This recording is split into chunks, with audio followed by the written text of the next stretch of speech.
Over its 100-year history, NCARB has been led by 10 executives who have each helped shape the Council's services.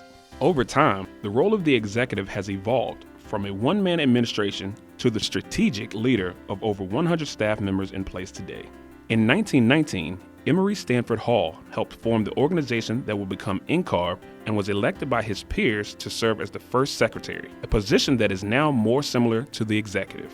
He oversaw NCARB's day-to-day operations until 1939, providing funding and running the organization out of his own office. When William Perkins replaced Hall as secretary, he established a small staff as demand for NCARB's services slowly began to increase.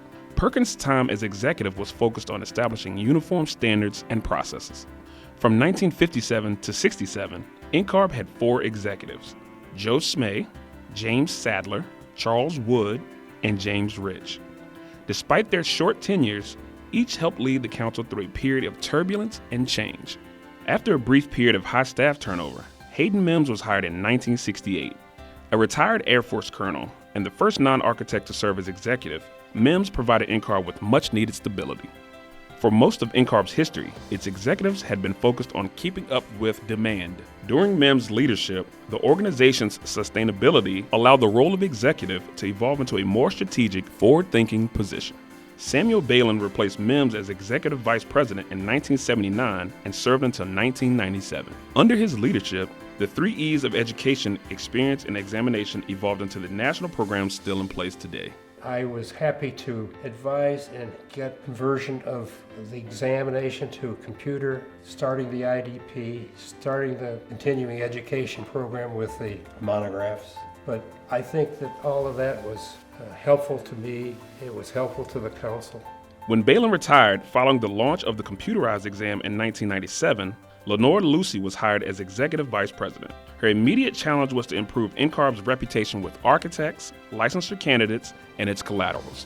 They asked me to do a number of things when they hired me, one of which was fixing NCARB's reputation with the profession. Another one was fixing the relationship with the collaterals. And a third that I discovered was actually fixing NCARB's own perception of itself. Under Lucy, NCARB began to increase communication with its members and customers. The outreach to schools, getting our teams out to the schools to talk to the students and answer real questions about what was happening, was some of the best stuff that we did.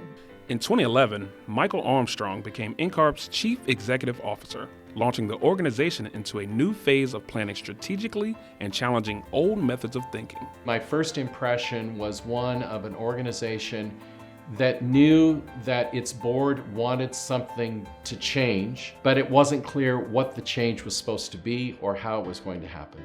Working with the board of directors, Armstrong led NCARB through overhaul and alignment of NCARB's experience and examination programs, along with updates to other initiatives to reduce barriers to practice while maintaining essential rigor. As NCARB has approached its centennial, the organization is turning its focus to preparing for the future of architectural regulation and exploring how NCARB's role might change. I think NCARB will continue to quantify why a regulation of a practice like architecture is essential to the built environment and the public that inhabits that environment. It may take a different format than it does today. There may be different outcomes or results or deliverables than what we're seeing today. But as we remain agile and as we continue to evolve, I think we can continue to not only remain relevant, but to be a leader.